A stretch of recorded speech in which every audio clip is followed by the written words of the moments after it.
নমস্কার প্রিয় দর্শক বন্ধুরা, রিতাস কিচেনে অনেক অনেক স্বাগত জানিয়ে আজকের রেসিপি নিয়ে চলে এসেছি। আশা করি সকলেই ভালো আছো, আমিও ভালো আছি। চলো রেসিপিটি শুরু করা যাক।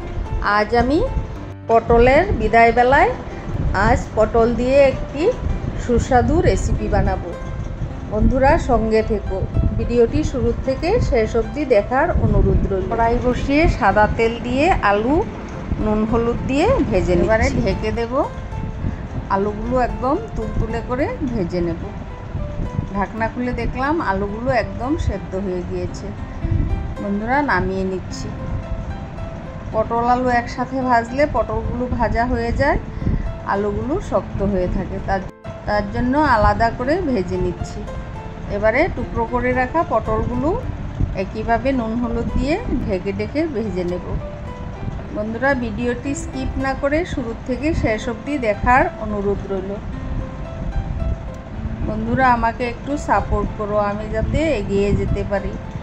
ভিডিওগুলো দেখে একটু লাইক কমেন্ট শেয়ার করতে পয়সা লাগে না বন্ধুরা। আজ অনেক দিন হয়ে গেল ভিডিও দিচ্ছি, এখনও সফলতা আসেনি। কখনো ধৈর্য হারিয়ে যায় বন্ধুরা।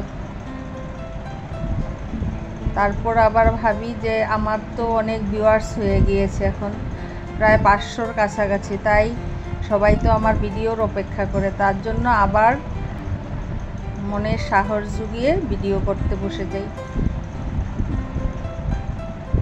কড়াইতে তেল ছিল, তার সাথে তেল দিয়ে ফোড়নে দিয়েছি গোটা জিরে, মশলা দিয়েছি ধনে গুঁড়ো জিরে গুঁড়ো। এবার দেবো 4-5টার মতো চেরা কাঁচা লঙ্কা, দিয়ে দেবো 1/2 টিস্পুনের মতো শুকনো লঙ্কার গুঁড়ো। এবার মশলাটা কষানো হয়ে গিয়েছে, তেল ছেড়ে আসছে। এবার আগের থেকে ভেজে রাখা আলু পটলগুলো দিয়ে একটু নেড়ে চেড়ে নেব। বন্ধুরা পটলের এই রেসিপিটা তোমরা আগেও দেখেছো, কিন্তু আজকে একটু অন্যভাবে বানিয়েছি। এভাবে বানালে খেতে অনেক সুস্বাদু হয়। পটল খাওয়া প্রায় শেষই, পটল খাওয়াই হচ্ছে না আমাদের। আজ অনেক দিন পর একদম কচি পটল নিয়ে এসেছে, তার জন্য এভাবে বানালাম।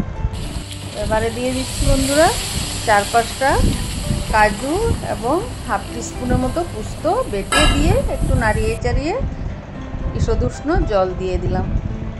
দেখো বন্ধুরা একদম গ্রেভি গ্রেভি হয়েছে, একদম মাখো মাখো হবে তরকারিটা।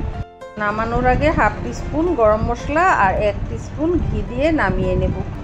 তোমরাও বাড়িতে এইভাবে একবার বানিয়ে খেয়ে দেখো, আর আমাকে কমেন্ট লাইক এবং সাবস্ক্রাইব করে পাশে ফিরে আসবো নিত্য নতুন রেসিপি নিয়ে। সবাই ভালো থেকো, সুস্থ থেকো, ধন্যবাদ।